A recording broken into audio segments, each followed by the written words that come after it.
Bien, bonjour à tous. Dans cette vidéo, je vais vous expliquer comment on peut utiliser ChatGPT pour mener une revue de littérature plus efficacement. Donc je vais partir sur une revue de littérature que je mène actuellement, que je démarre, qui essaye d'identifier des travaux de recherche autour de la question du futur du travail dans les années qui viennent. Alors, pour faire cela, vous avez besoin d'avoir accès à des bases de données documentaires qui sont disponibles dans vos établissements et vous avez besoin d'avoir accès à ChatGPT version 4.0 et puis ensuite, vous pourrez également avoir besoin soit d'un fichier type Excel, soit d'un fichier Word en fonction de ce que vous préférez. Moi, je vais utiliser un fichier Excel pour vous montrer comment est-ce que l'on peut procéder. Je démarre donc vraiment en direct la revue de littérature. Donc pour ça, je vais partager mon écran. Je vais aller sur le site de la médiathèque de mon établissement sur lequel j'ai accès à un certain nombre de sources d'informations, des sources qu'on appelle des bases de données bibliographiques ou bibliométriques qui donnent accès à des articles scientifiques qui ont été lus et évalués par des chercheurs. Donc c'est ce qu'on utilise pour faire des revues de littérature. Pour mon domaine de recherche, je vais utiliser la grande base de données Sciences Direct. Sciences Direct est particulièrement efficace quand vous menez des recherches, comme c'est mon cas, dans le domaine du management des systèmes d'information. Vous avez d'autres bases de données qui sont aussi très intéressantes, qui sont Web of Science. Web of Science étant la plus connue et la plus grosse. Il y en a encore d'autres. Moi, je veux faire une revue de littérature internationale, donc je vais m'appuyer sur les bases de données internationales et encore une fois, dans mon domaine, celle qui est la plus pertinente, c'est Sciences Direct. Donc je vais sur Sciences Direct. Et là, donc j'arrive sur cette page et ici je vais donc mettre tous les mots-clés qui vont servir à ma recherche de documents. Dans mon cas, je mène une recherche sur le futur du travail. Je vais écrire toujours en anglais puisque ce sont des bases anglaises, future and work. Et je lance la recherche. Sur ce sujet-là, évidemment, je vais me retrouver avec beaucoup d'articles. Vous voyez ici le nombre d'articles auxquels j'arrive.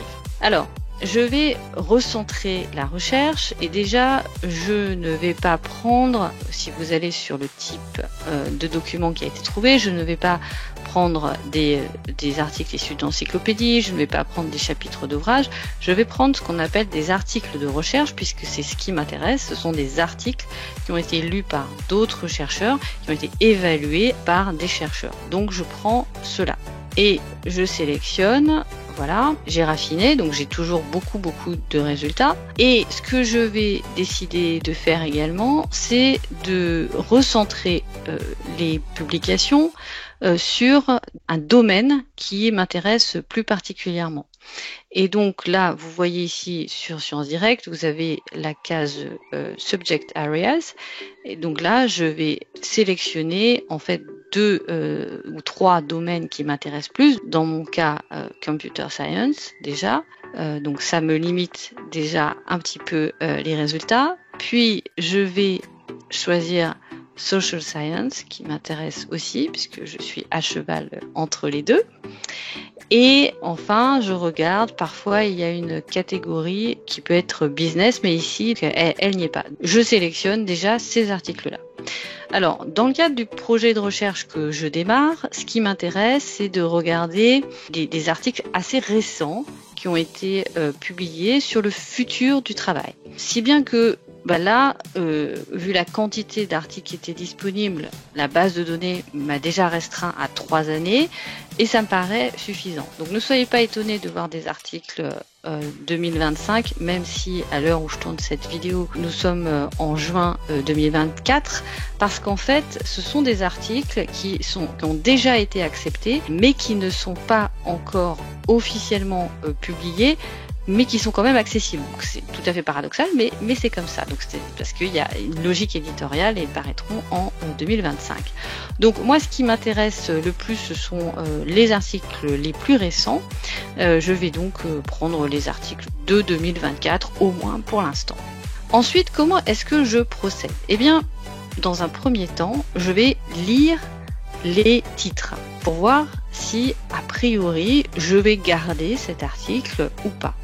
Je commence par ce qui est indiqué dans l'ordre ici. Pourquoi? Parce que ici, le choix a été fait par pertinence par rapport aux mots-clés que j'ai indiqués. Et donc ici, ce que je vais faire, c'est que je vais lire chacun des titres. Celui-ci ne m'intéresse pas forcément parce qu'il est situé sur un pays particulier. Celui-ci, il est situé sur un métier particulier et je cherche plutôt des choses globales. Donc, vous voyez, je regarde et je trie. Celui-ci, par contre, pourrait tout à fait m'intéresser.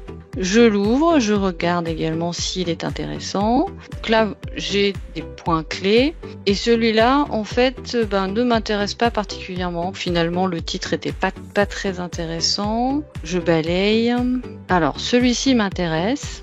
Et je vais donc là aussi lire le résumé. Je vais le télécharger. Et c'est là que je vais commencer à utiliser ChatGPT. Qu'est-ce que je vais faire? Eh bien, j'ai juste, pour l'instant, vous avez vu, j'ai juste lu le résumé. Sauf que je veux arriver à bien comprendre de quoi traite cet article avant de le lire en profondeur, puisque un article de recherche académique, c'est assez long à lire, hein, c'est entre 20 et 40 pages, et donc je veux être sûre que je lis le bon article, que cet article est vraiment intéressant. Je vais aller chercher mon fichier de cet article, je le télécharge ici,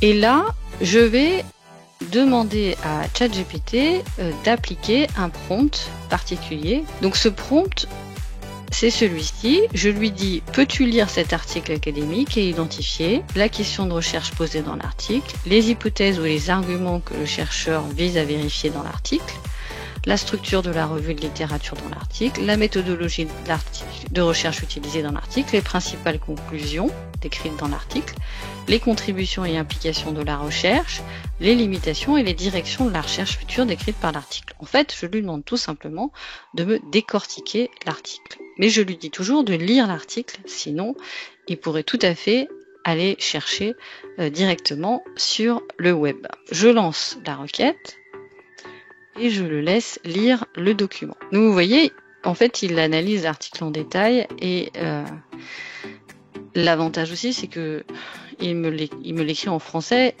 et même si on est habitué à lire en anglais, il est clair que par moment, il est beaucoup plus simple de comprendre la spécificité d'un article, au moins de façon globale, dans sa propre langue. Donc là, je lui ai demandé de le faire en français.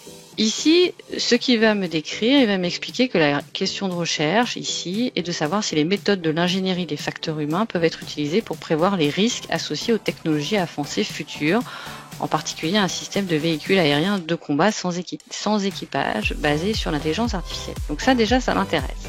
Les hypothèses, les chercheurs postulent que les méthodes, donc la méthode d'ingénierie des facteurs humains, comme l'analyse du domaine du travail et l'analyse d'équipes systématiques, donc visiblement c'est un article qui s'appuie sur plusieurs méthodes, peuvent identifier les risques associés à un système de combat sans équipage basé sur l'intelligence artificielle.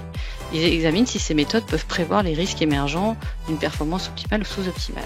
Et là, je vois que l'article, en fait, quand je lis la synthèse, je vois qu'en fait, c'est pas tout à fait ce que je cherche. Très focalisé, et finalement, moi, je cherche plutôt une vision un peu plus sociale. Là, je vois que l'article ne m'intéresse pas véritablement en lisant ce simple résumé. Je retourne dans mon dossier ici et je retire l'article parce que tout simplement, il ne m'intéresse pas.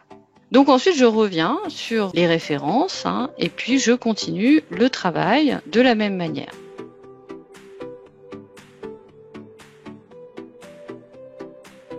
Là, j'ai trouvé un autre article qui m'intéresse et qui, je pense, est pertinent. Donc j'applique la même chose que tout à l'heure. Voilà, donc ça c'est tout à fait le type d'article que j'ai cherché. Par rapport à la recherche que je faisais, il offre une vue d'ensemble des débats contemporains sur le futur du travail. Il met en avant l'importance de nouvelles significations et valorisations du travail, etc. Donc je vois que c'est un article qui m'intéresse.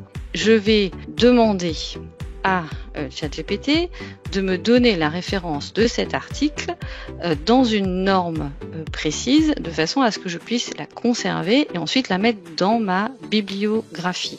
Je lui dis, donne-moi la référence de cet article au format APA. Le format APA, c'est un format académique qui est très largement utilisé et qui permet d'avoir la référence bien structurée. Voilà, donc j'ai exactement la référence comme je le voulais, donc je fais copier ici et je vais utiliser le tableau que j'avais préparé dans lequel j'ai indiqué 4 colonnes: la référence, la problématique, les thématiques traitées et les citations clés qui m'intéressent de cet article. Je mets directement la référence de cet article de façon à pouvoir la conserver. Ensuite, je vais lire attentivement l'article. Et ça, c'est une étape dont vous ne pouvez pas vous passer. Je reviens sur mon document, mon dossier, et je vais lire l'article en détail.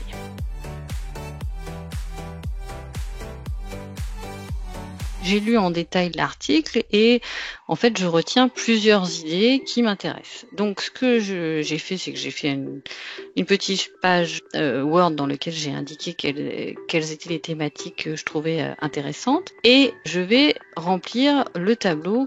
Alors déjà, ce qui est intéressant, donc j'ai dans ce tableau, j'ai mis donc les références, la problématique traitée par article, les thématiques traitées et les citations.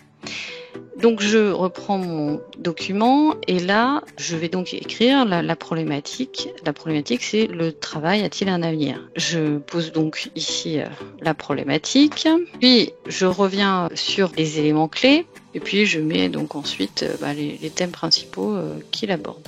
Et ici, si je veux, je mets certaines citations que j'ai trouvées intéressantes dans l'article de façon à pouvoir les reprendre. Alors, je vous donne juste un exemple de comment on peut faire. Je ne sais pas si je réutiliserai cette citation ou pas. Donc, je vais faire un copier-coller de cette citation, et surtout, ce que je fais, c'est que je note la page, cette citation, page 800, parce qu'en fait, il faudra que j'indique dans mon texte la citation avec la référence et la page. Je procède comme ça pour chaque article. Et une fois que j'ai atteint un certain nombre d'articles, je reprends cette fameuse colonne que vous voyez ici, la colonne thématique traitée, et je vais identifier et rassembler les thématiques qui sont communes, qui sont abordées dans tous les articles que j'ai lus, et les thématiques qui ne sont pas communes. C'est que je vais prendre l'ensemble de ces articles et identifier les idées convergentes entre ces différents articles et les idées divergentes. Et à partir de là, je vais faire un tableau dans lequel je vais indiquer, par exemple, cette idée que le travail est un carrefour historique. Eh bien, si elle revient régulièrement, je vais faire un autre tableau que je vous montre ici, où je mettrai la thématique, la référence de l'article, j'en fais un thème et j'indique ici quelle est la référence. Et puis au fur et à mesure, je vais me retrouver à avoir différents thèmes qui vont apparaître. J'aurai par exemple ici une autre référence qui abordera la question du travail à un carrefour historique, mais cette nouvelle référence abordera peut-être aussi une autre idée, par exemple le travail se construit en dehors de l'entreprise, par exemple. C'est juste un exemple. Et en fait, à la fin, une fois que j'aurai fait ce travail minutieux dans ce tableau, eh bien je vais pouvoir rédiger une synthèse en m'appuyant sur ce tableau, dans lequel je dirais, bien voilà, la littérature identifie que le travail est un carrefour historique. Ces auteurs expliquent que le travail est un carrefour historique parce que, donc là vous développerez un petit peu. D'autres auteurs expliquent que ce travail est un carrefour historique pour une autre raison. D'autres auteurs, eux, disent au contraire que le travail n'est pas un carrefour historique, mais que le travail se fait déjà en dehors de l'entreprise. Et donc là, c'est une autre thématique et vous mettrez les autres auteurs. Donc ce travail que vous avez fait en structurant la revue de littérature par une aide de ChatGPT pour vous aider à aller plus vite et à comprendre la lecture de l'article, va vous permettre de rédiger de façon beaucoup plus simple et beaucoup plus organisée la revue de littérature de votre mémoire. J'arrête ici la présentation. Et bien sûr, si vous avez des sujets que vous voulez aborder, eh bien n'hésitez pas à m'écrire sur l'adresse mentionnée sur le site YouTube. À bientôt. Au revoir.